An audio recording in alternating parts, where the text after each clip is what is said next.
Certains aiment planifier chaque détail de leur vie. D'autres préfèrent avancer sans savoir de quoi demain sera fait. Hugo fait partie de ceux-là. Passionné, curieux et avide de découvertes, il a su transformer ses échecs en autant de tremplins. Mais parlons justement de ses échecs, car il y en a eu plusieurs. Au cycle d'orientation, il a vu ses notes chuter en deuxième année, passant de la section générale à la section pratique. Au moment de devenir mécanicien, il n'a obtenu que la moyenne à l'examen, peinant à trouver un garage qui l'acceptait. Lors de ses études d'ingénieur, en deuxième année, il se retrouvait en échec scolaire, sur une branche, et a dû redoubler. Ces moments de doute, d'essoufflement, auraient pu l'arrêter net.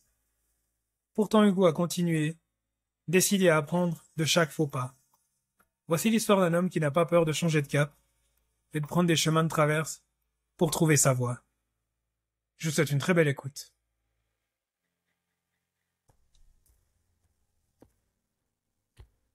Le dimanche. Le jour de repos?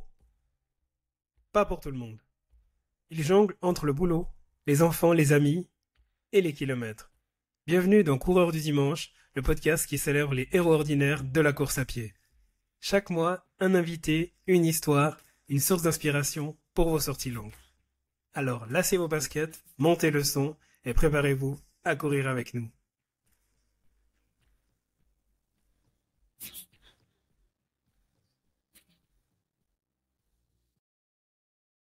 L'histoire de Hugo commence sous le soleil du Portugal. Il est né dans une famille modeste et durant ses premières années, son père travaille loin du foyer. Les rares fois où il rentre, c'est pour mieux repartir. Hugo grandit donc presque sans le voir. À 6 ans, la décision est prise. Toute la famille s'installe en Suisse avec l'espoir d'un nouvel horizon. Ce n'est pas tant la langue étrangère qui l'effraie, mais plutôt cette vie inconnue. Or, un voisin agriculteur, André, va vite l'accueillir et lui faire découvrir la campagne suisse. À chaque fois qu'ils se rendent à la laiterie, André plaisante. « On va faire du fromage au noir !» Sans trop comprendre, Hugo ne veut qu'une chose, son morceau de gruyère. Les déménagements s'enchaînent, la mère d'Hugo changeant régulièrement de lieu de travail. Loin de s'en plaindre, il y voit l'occasion de rencontrer de nouveaux camarades, de nouvelles façons de vivre. Discret en classe, sans notes étincelantes, il sait surtout s'adapter partout là où il passe. Au cycle d'orientation, Hugo découvre des traditions parfois cruelles. Les plus grands savonnent les nouveaux en hiver ou les jettent dans la fontaine en été. Heureusement, son grand frère est en dernière année, ce qui lui garantit une forme de tranquillité. Certains cherchent même à l'approcher pour profiter de cette protection. Pourtant, Hugo connaît ses premières désillusions. Il rate la théorie du permis du vélomoteur à 13-14 ans, ce qui lui semble un drame à l'époque. Pis encore, en deuxième année, ses notes s'effondrent. Le voilà rétrogradé de la section générale à la section pratique. Pour des parents qui ont tout sacrifié, c'est une douche froide. Pour le système scolaire, c'est un signe qui n'était pas assez bon. Mais Hugo encaisse. Il se dit qu'il a peut-être d'autres atouts à faire valoir, à sa manière. À la fin du cycle d'orientation, Hugo opte pour le domaine de l'automobile.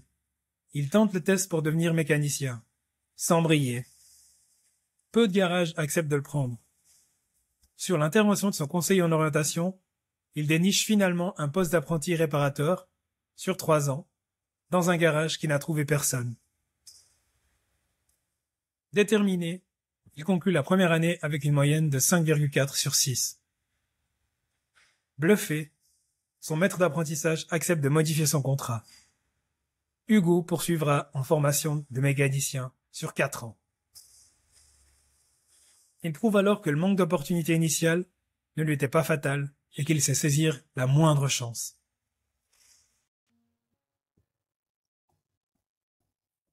Malgré la fierté d'avoir décroché son CFC de mécanicien, Hugo ressent que ce monde ne le comble pas entièrement.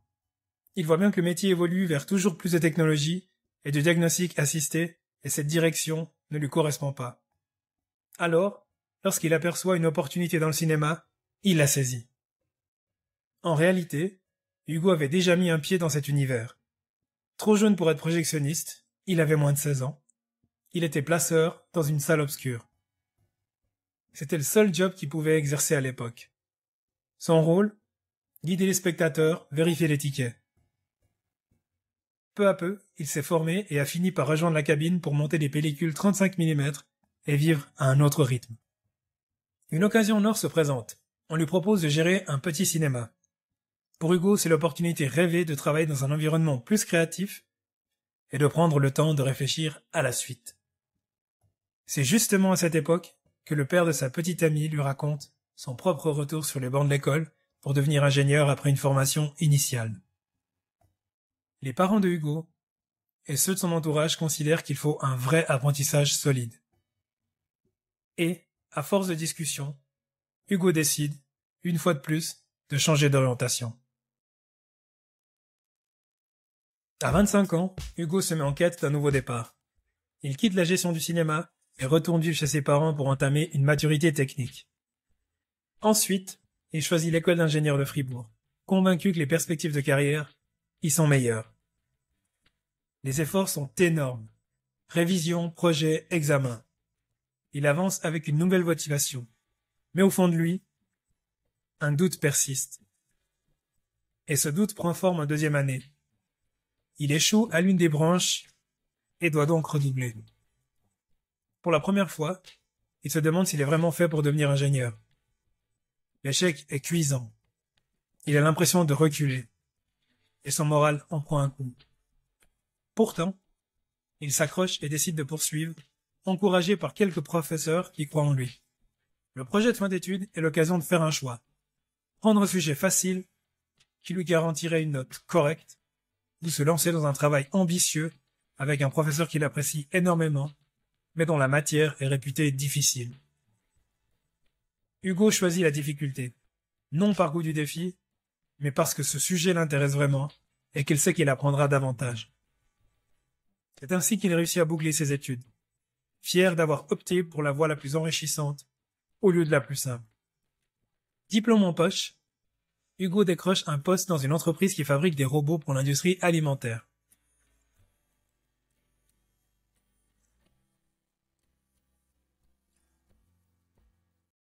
C'est l'envol vers une vie de voyage.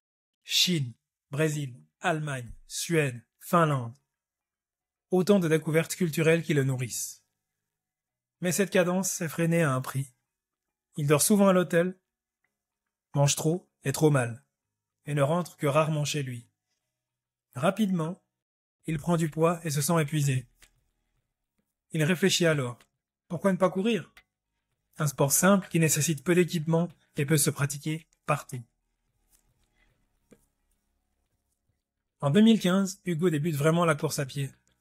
Les premières foulées sont difficiles, mais il s'accroche, au point de s'inscrire au Mora Fribourg 2016, sa première compétition. Excitation et doute se bousculent sur la ligne de départ, puis il franchit enfin la ligne d'arrivée, épuisé, mais heureux. Cette réussite lui ouvre les yeux. Au-delà du défi sportif, la course lui apporte un équilibre, une sensation de maîtrise de son corps et de son esprit. Pendant ce temps, ses amis fondent des familles et il s'interroge. N'est-il pas temps lui aussi de se rapprocher de ce qui compte vraiment?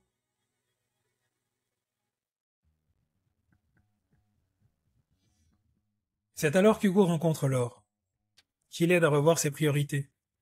Plus besoin de courir après un avion, il peut courir pour le plaisir et surtout construire quelque chose de solide, ancré dans le réel. Ensemble, ils fondent une famille. À cette période, Hugo travaille chez Saint-Gobain. Il se pose des questions sur son avenir et se demande s'il ne devrait pas acquérir de nouvelles compétences.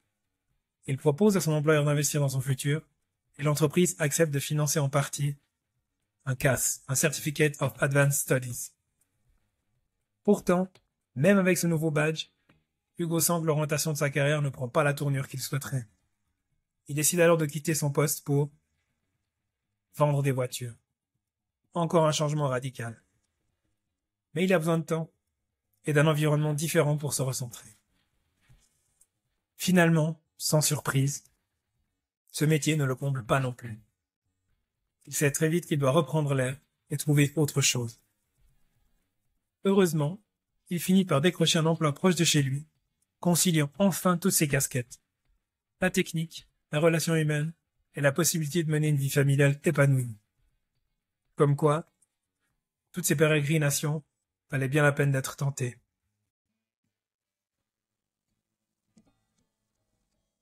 Au départ, qui aurait parié sur Hugo? Rétrogradé en section pratique, apprenti réparateur avant de passer mécanicien, placeur puis projectionniste au cinéma, ingénieur globetrotter, employé chez Saint-Gobain, vendeur de voitures, et enfin père de famille heureux qui trouve un poste aligné avec toutes ses aspirations. Chaque détour lui a permis de se découvrir, de multiplier les compétences et de montrer que l'avenir n'est pas figé. À ses parents qui n'entendront sans doute jamais cette histoire, il doit beaucoup. Et il en est conscient.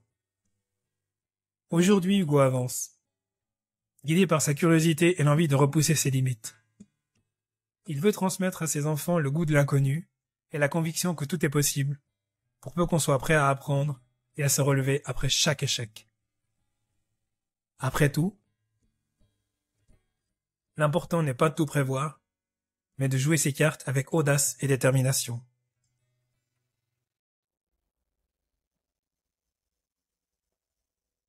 On arrive au terme de cette aventure. J'ai choisi de vous la raconter comme j'aurais aimé que quelqu'un qui me connaît par cœur l'aurait fait, en soulignant autant les doutes que les petits et grands succès qui m'ont façonné. Avant de conclure, je tiens à adresser un immense merci et ma plus profonde gratitude à toutes les personnes qui m'ont aidé à chaque fois que je doutais. André, Ismaël, Jean-Gustave, Jean-François, Thierry, Bernard, Frédéric, Pierre et Laurent. Chacun à sa manière m'a permis de me remettre sur orbite lorsque mon moral ou mes projets piquaient du nez. Une mention spéciale pour mes parents, Boaventura et Maria de Fatima, sans qui cette merveilleuse aventure n'aurait jamais vu le jour. Bien sûr, il y a encore 1000 choses à raconter, des anecdotes, des projets à venir, des moments plus ou moins faciles. Mais pour en parler, je vous donne rendez-vous sur mon Instagram, où j'échange avec plaisir sur les parcours, les envies et tout ce qui nous anime. Merci beaucoup pour votre écoute, et souvenez-vous, peu importe d'où l'on part, c'est la manière dont on joue les cartes qu'on reçoit qui définit la suite de l'histoire.